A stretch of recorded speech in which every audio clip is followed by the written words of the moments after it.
All right, today is the ultimate Les Paul showdown. Can a $200 Amazon Les Paul even stand in the same room as an Epiphone Les Paul, a Gibson USA Standard, or a Gibson Custom Shop? We're comparing these guitars head to head, testing the tone, feel, playability, and build quality. And yes, things might get a little controversial. Let's find out if price really equals performance, or if this budget beast can really hold its own.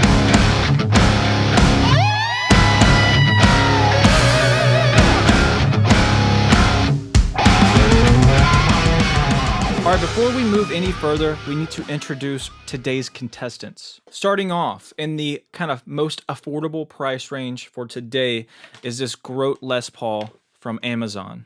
You can get these for about $209, I believe. Super budget friendly, basic hardware, mystery pickups. Honestly, it looks like a really nice Les Paul. Second up is the Slash Epiphone Les Paul, and this guitar goes for I think $699, $799, somewhere in that range. So it's a step up from the Amazon GROTE Les Paul for $209. All right, now moving up to the Gibson USA line. This is a 2007 Gibson Les Paul Standard. If you got like a Standard brand new today, something like this would be a $2,600, $2,700, $2,800, I believe, new. So we went from $200 to $700, $800 to jumping up like $2,000 almost to the Gibson Les Paul Standard right here. Now we're jumping to the top of the Gibson line. Unless you go to the Murphy Lab like relic guitars, this is not that. So this is a 59 reissue. These go for $6,500, $6,600, $6,700. And this is like completely as close to they would have made it in 1959. Now let's go in and dissect each element and look at them and compare them between all four guitars. All right, now we're going to start off with just kind of looking at the build quality, get some close-ups, kind of talk about what I'm seeing holding the instrument. Starting off here with the $209 Amazon Les Paul. Also, new mug on my website. Check it out in the link down below. So let's get a little nerdy here. The knobs itself feel a little cheaper. They really do. The plastic itself looks a bit cheaper. Like I said in my full review, this is a printed maple top, so it's not even real maple. I think it's just mahogany top, and they painted this kind of thing. It's hard to get this dark purple on the screen to show you, but if you get right up on it, it's definitely like a printing of a flame maple top. It might be two-piece mahogany body, I'm not fully sure, but like I said, yeah, the plastics, you know, you're right up on there. They feel and look cheap, especially as we get into the higher range models. The Tune-o-matic and stop toe piece here, definitely, they feel a little clunkier, but still, I mean, nothing crazy to be said about that, honestly. They feel fine. One thing that really stands out is this toggle switch. It feels much different than the Gibsons. Something about the switch is, it just feels much cheaper. Honestly, what's crazy is it's a very pretty instrument. These inlays, obviously they're just some kind of plastic, but they look very, very nice. Like this guitar looks very nice. The inlays are very nice. The frets, I don't know how they do these frets. They look nice. They look really, really good. The fretboard looks nice. There's not much grain or anything. It just looks like a dark wood. And then the headstock, look, it's another, it looks like this abalone almost. Very pretty. Now the tuners, they don't hold tune the best. And also they're a bit, when you're moving them, they're not precise. They're not smooth. They kind of, you almost get it where you move it and almost like nothing happens. And then you move it more and it like jumps way too much kind of deal. But let's be honest, all these things are things you would expect for a $200 Amazon Les Paul. Now let's check out the Epiphone. One thing I'm noticing right away is I feel, maybe I don't know factually, it feels thinner. I like slightly thinner. I don't know if that's a fact. So we got the two-piece mahogany back, and this has a real maple top. The GROTE Les Paul does not have a maple top, and that's affecting the price a bit too. The Tune-o-matic bridge, I mean, it might be better than the Amazon. It like quality, it seems to me right now about the same. The plastics are a little bit better on here, but not the greatest looking plastics I've ever seen. Also, I got this guitar used, and I don't know if these are the original knobs. The knobs are decently nice. Now this switch again, I think it's a little better than the Amazon, but it's still not the greatest switch. But the pickups look nice, and we'll get into how they sound later. Say this is a Laurel fretboard. It's kind of a very light, it's definitely not as dark as rosewood, definitely not as grainy. The inlays, let's be honest, the inlays in person do not look near as good as the Epiphone, or sorry, as the Amazon inlays. These kind of look like super cheap. I don't know why that is, but they look much cheaper than the Amazon inlays are much nicer. The frets, these look like almost like Gibson frets, but no fret nibs. On real Gibsons, the binding will go up over the fret. We don't get that on this, but the frets look like real Gibson frets and how they would do them. They go the whole fretboard. That's another thing about the GROTE Les Paul. The frets don't extend into the binding in the way these do. Now let's go look at the tuners here, the headstock. The Epiphone inlay looks very, very nice, I think. Now, these tuners are quite a step up from the Amazon, in my opinion. They're very, very nice. They look nice. They work very, very well. All right, now we got the Gibson USA here. The knobs, it sounds like a silly thing to even talk about because it's easy to replace, but they just feel a bit higher quality for whatever reason. The plastics feel and look a bit higher quality. The bridge looks and feels a bit higher quality. The pots are a bit better. The wiring's a bit better. One thing, though, is this switch. The Gibson USA switch compared to the Amazon or Epiphone, it's a massive difference. Aesthetically, once you're like looking at it, but how it feels, it's just a smoother experience all around. A lot of the price here as well is getting that flame going. There's a nice flame. The flame, see if we can get it to move on camera. You get it in the right light, it really, really moves. Fretboard looks nice, a bit darker, a bit grainier. The inlays are quite a bit of step up. They just look nicer. They look higher quality. And then also you get that craftsmanship of the fret nibs. So that's time consuming and you kind of got to pay for that. It looks very nice. It's probably more of an aesthetic thing than a practical thing, but it is adding to the price because it takes them time to do that. Moving on to the dusty headstock. There we go. Now we have real Gibson Deluxe tuners. These tuners are fantastic. I've never had a single tuning problem with this guitar. Honestly, this is kind of gets in the range of more than a musical instrument. It's actually an art piece where people are crafting it and putting their time into it, and it shows. It's very nice. Now, moving on, here is the Custom Shop 59 reissue. This one, I think the flame top is a bit nice. It's got what they call like a chevron almost, where it's kind of angled. It's real nice. It's got that one-piece mahogany back, and it's a bit beat up. It was brand new when I got it. I have beat it up over the years, unfortunately. It comes with a real ABR1 bridge, lightweight stop tailpiece. And again, the knobs, I've searched long and hard for these knobs, and I can't find them. I don't know if they just don't make them unless they're on the Custom Shop. It's something you'll have to sit down with a real custom shop. The plastic itself feels much different than even Gibson USA or Epiphone. They feel nice. They feel organic. I don't know how else to describe it. It's really bizarre. It just looks nice. It looks right. So yeah, we're getting a nice flame top, obviously. And then they use like fancy stuff like hide glue or whatever to get it going. Really, I don't know if I can show this on camera. Really dark, beautiful stain back here. The stain, they went very dark with it, and I like it. And the grain, I don't know if I can show the grain. There's a beautiful grain. Like the grain on this wood is just outstanding comparatively to the other models. Like they really chose this piece of wood for the aesthetics of it, and it shows. It's very nice. Now moving on to the fretboard. This one in particular has a very, very dark rosewood. It almost looks like ebony. It really does. It's very, very dark. I like that. And it's not because it's oiled either. It just looks that way.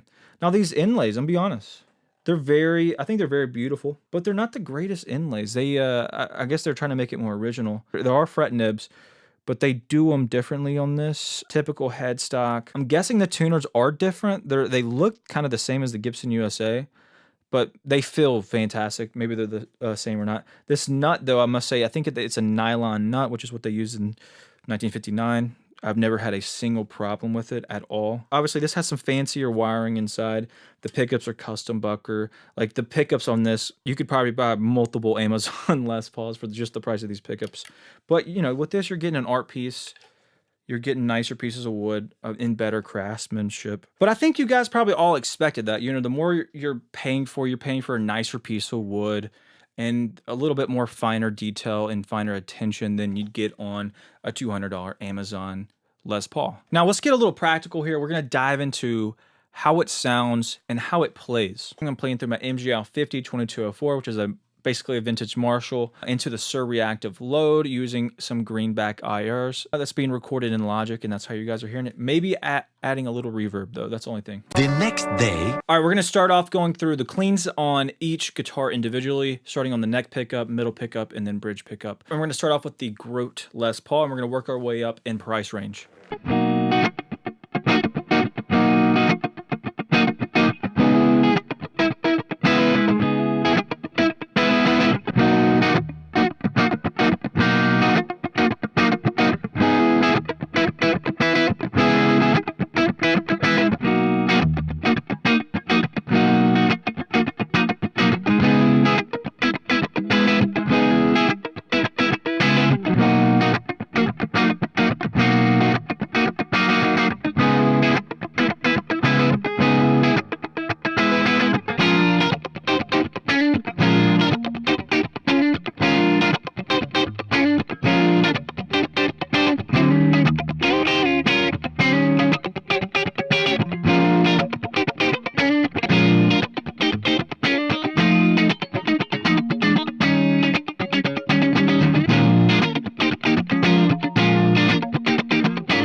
All right, now we're going to try out some AC/DC style rock and roll rhythm sounds.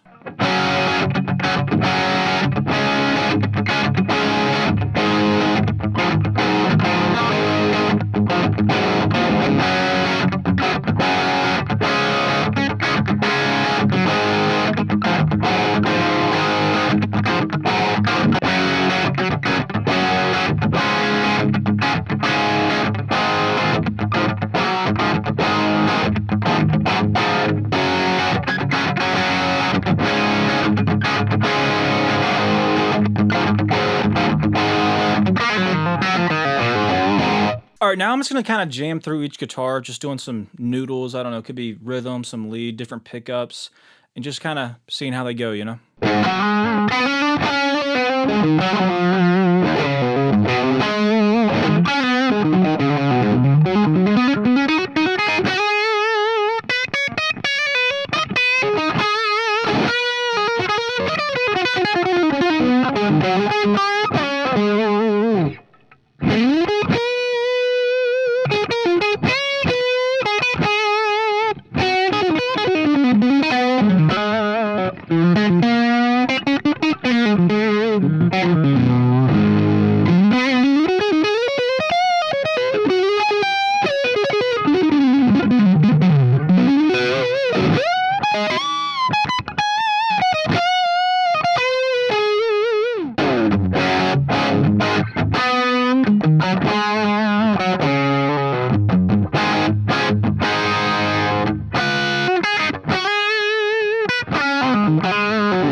debt to society later?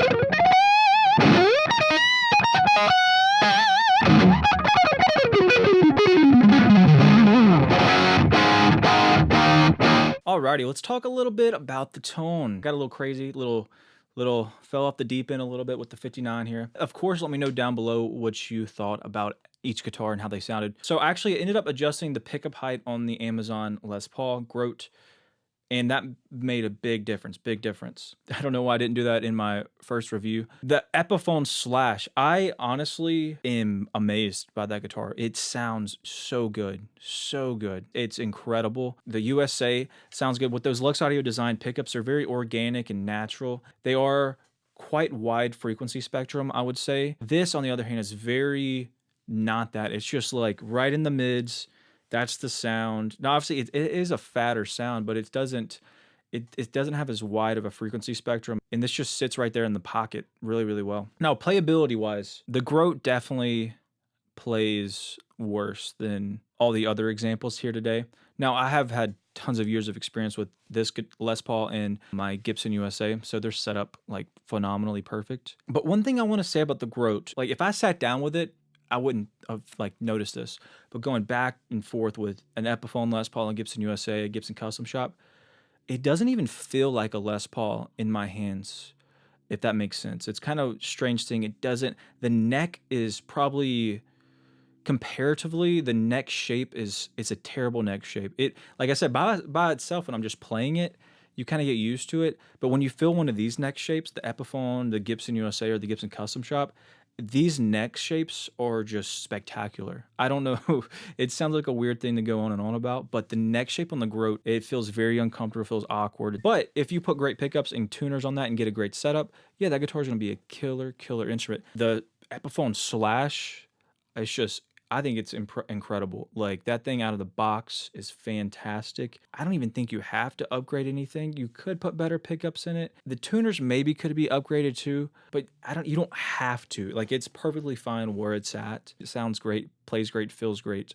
And it feels like a real Les Paul in the hands. It really, really does. Gibson USA, a bit hit or miss, but I think typically they're pretty fantastic. You don't really need to do anything typically other than just a good setup like anything else. If you want a budget $200 something that's almost like a Les Paul, I think the GROTE's a great option. I don't think that you're buying necessarily a Gibson Custom Shop or Gibson USA necessarily because of the sound. Even the GROTE, we put great pickups in there, we get a good setup, it's going to be very, very close to one of these guitars. But the playability is, yes, you can set a guitar up to play good, but that doesn't mean it's going to feel right in your hands. For example, when I kind of screwed up. When I first put this guitar in my hands, I was like, I knew it was over because it just felt perfect for my hands. Like, and you know, you play a lot of guitars, and you know, I'm kind of jealous if you pick up a $200 guitar and it feels at home in your hands, it feels perfect.